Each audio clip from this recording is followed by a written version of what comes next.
Coucou la famille, bienvenue sur la chaîne. Heureux de vous retrouver aujourd'hui pour une nouvelle vidéo. On se retrouve pour la victoire du Real Madrid face à Getafe. Victoire 1 but à 0. But de Arda Güler marqué en première période. Et suite à cela, on a eu droit à un match où c'était très compliqué pour le Real Madrid.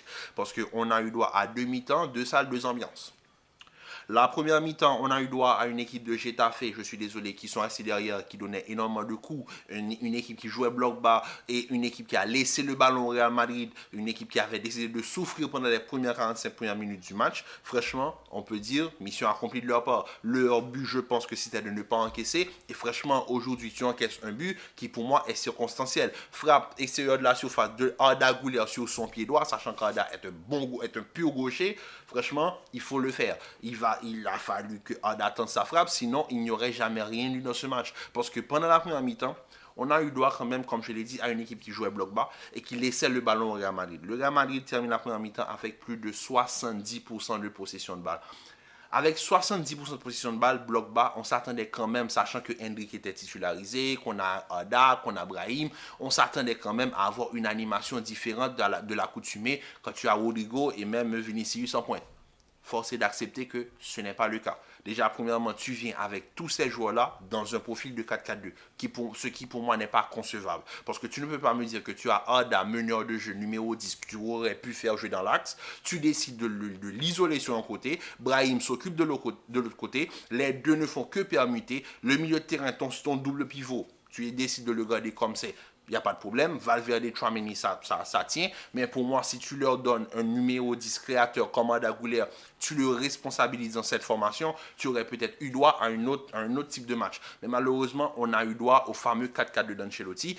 Et en plus, avec ça, Vinicius en pointe avec Hendrick. Et c'est là que tu te dis que là, c'est là que je pense qu'il n'a rien compris. Parce que dans sa tête, je pense qu'il est vraiment convaincu que Vinicius, c'est un second numéro 9, au fait. Vinicius est en train de devenir un attaquant de pointe. Malheureusement, ce n'est pas le cas. Vinicius reste et demeure et finira pour moi sa carrière en tant que joueur de couloir. C'est un joueur, et c'est pas méchant de le dire, mais c'est la vérité. Vinicius ne peut pas jouer dans l'axe. C'est-à-dire que tu mets Vinicius dans l'axe, il ne fait que dézoner. Quand il dézone à gauche, il n'y a personne à droite. Vu que les deux, c'est-à-dire Brahim et Arda, ne font que rester derrière au niveau du milieu de la ligne de 4, il n'y a personne qui s'occupe vraiment d'être un ailier droit.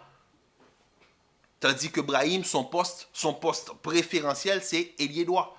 Si tu viens avec une formation en 4-3-3, peut-être que au niveau de la création, on aurait eu plus de matière, quoi. Parce que tu finis 70% de position de balle avec seulement deux occasions. La frappe d'Arda qui fait mouche et l'occasion d'Hendrick qui est sorti sur la ligne par Jenny, pardon.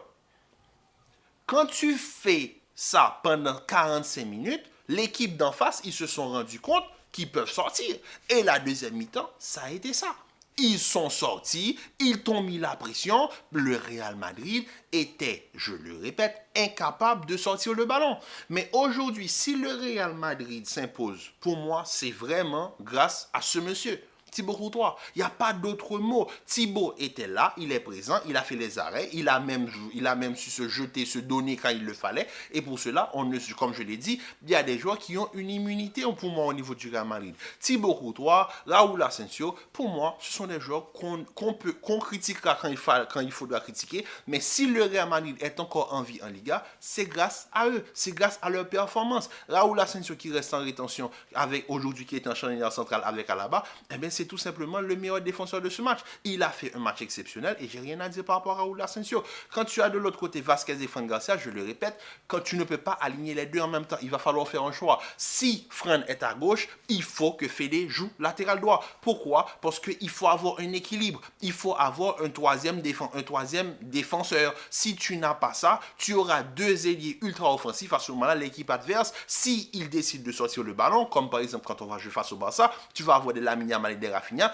ils vont te faire mal. Il va falloir équilibrer cette équipe. Sinon, ça va être un problème. On l'a vu face à Arsenal. Tu as tenté avec Alaba qui n'a pas joué latéral gauche depuis Mathusalem, eh bien Saka en a profité. Il va falloir, si tu mets Fran Garcia, de mettre Fede à droite. Mais bon, face à Getafe, en plus de ça qui jouait derrière pendant les premières 45 minutes, je m'attendais quand même à avoir beaucoup plus, voir Fran Garcia et Lucas Vazquez beaucoup plus utilisés. Malheureusement, ça n'a pas été le cas. Même si pour moi, Fran et Lucas Vazquez aujourd'hui, ils ont joué un match plutôt convenable, mais je m'attendais à une surutilisation des deux, surtout sur le point de vue offensif, ce que je n'ai pas eu. Le niveau du milieu de terrain, Tchouaméni, comme je l'ai dit, il a retrouvé son niveau depuis quelques temps. Ça fait du bien d'avoir Tchouaméni à ce niveau. Ça te rassure quand tu as un joueur de ce niveau, de ce calibre et à ce niveau devant sa défense. Et franchement, il t'apporte une certaine sérénité. Fede Valverde aujourd'hui beaucoup moins en vue que d'habitude, mais vraiment l'homme de l'ombre, il a fait son match, il n'y a rien à dire. Maintenant, c'est là qu'on va commencer à toucher à ce qui pique. Arda Güler aujourd'hui, franchement, top performance de sa part. Il termine pour moi, je pense que suite au but, c'est lui qui devrait terminer l'homme du match. Mais Arda, pour moi, est mal utilisé du côté du Real Madrid. Tout simplement parce qu'aujourd'hui, il a été cantonné à ce rôle de milieu latéral où il devrait compenser avec les latéraux, surtout les Fran Garcia et les Lucas Vazquez. Il a dû faire énormément de retours défensifs. Il a dû surtout jouer énormément vers des passes latérales. Il ne pouvait pas aller vers l'avant, tout simplement parce qu'il n'y avait pas de présence dans l'axe. Et c'est là que je me dis que Ancelotti n'a rien compris à ces joueurs, aux joueurs qu'il possède dans son équipe. Parce qu'il vient face à Getafe, avec ce 4-4-2, et avec un Vinicius qui, pour moi, si le Real avait fait match nul, aurait été le seul et l'unique responsable de l'échec du Real Madrid lors de ce match. Je vais vous mettre une action en deuxième mi-temps, où, comme je l'ai dit un tout petit peu plus tôt dans la vidéo, en deuxième mi-temps, Getafe a su sortir le ballon et a su faire reculer le Real Madrid. En deuxième mi-temps, le Real Madrid ne pouvait pas sortir le ballon. Les rares fois où le Real a su vraiment mettre un danger, je pense que c'est la frappe de Brahim et cette frappe de Vinicius. Alors, on va analyser l'action rapidement, je vous mets l'image. On a Vinicius, désolé pour la qualité, on a Vinicius au départ de l'action, qui, comme vous voyez clairement sur l'action, il aurait pu dès le départ faire la passe dans le dos de Bellingham. Parce que Jude Bellingham était déjà rentré à la passe d'Hendrick. Donc, on fait rentrer Jude Bellingham. Pour Hendrick, expliquez-moi ce changement. Mais bon, bref. Il aurait pu faire la passe à Jude Bellingham. Il a décidé d'ignorer Jude Bellingham. Mais regardez bien. Il rentre sur son pied droit. Et là, face à lui, 3 défenseurs. Et suite à ça, il y a 2 joueurs qui arrivent. Il y a Brahim qui reste en rétention pour lui offrir une solution afin de recommencer l'action quand il faut temporiser, parce que c'est ça Brahim aussi, c'est ce joueur qui se donne énormément pour l'équipe, qui aurait pu attaquer la surface, mais il s'est mis en rétention d'offrir une solution de passe à Vinicius. Et on a Fede Valverde qui arrive à toute vitesse sur le côté droit. On continue. Suite à cela, il a décidé d'ignorer l'appel de Jude Bellingham, qui a fait un appel qui était vraiment libre de tout marquage. On le voit, il y a le 3e défenseur là en bas de l'écran qui, lui, était pris par l'appel de Jude Bellingham. Donc là, Vinicius se retrouve face à 2 défenseurs, mais avec une seule option de tir, c'est-à-dire le tir croisé. Il n'a qu'une seule option de tir, c'est l'option de tir croisé. Mais revenons sur l'image, on regarde en rétention, il y a Brahim qui est encore proche de lui, qui lui demande le ballon. Une talonnade, et là Brahim, parce que les 2 défenseurs sont sur Vinicius, une talonnade, tu dévies tout le jeu défensif, Brahim a de l'espace, il peut marquer. Mais moi, ce qui attire encore mon attention, c'est Fede qui déboule sur le côté droit. On connaît Fede, glisse le ballon à Fede, et là tu vas voir, il va te mettre un pétard, ça rentre pas, mais au moins tu aurais pu penser à regarder les options qui t'ont été offertes par tes coéquipiers. Malheureusement, Vinicius cette année, c'est pas le cas. Vinicius est devenu ultra individualiste. Il y a des actions, par exemple l'action du but de Darda. Au départ de l'action, Vinicius déclenche une course verticale. Hendrick est complètement démarqué parce que le défenseur laisse partir Hendrick et va plutôt fermer Vinicius. Vinicius a le temps de faire la passe pour Hendrick. Qu'est-ce qu'il décide de faire? Malheureusement, je n'ai pas l'image. Il décide de s'enfermer et de continuer sa course. À ce moment-là, quand lui, il décide de faire le centre, toute la défense de Getafe est déjà de retour. Il faut se poser les bonnes questions. Je suis désolé. On peut regarder cette équipe et se dire oui, on a gagné aujourd'hui, ça fait du bien. Oui, c'est vrai que ça fait du bien.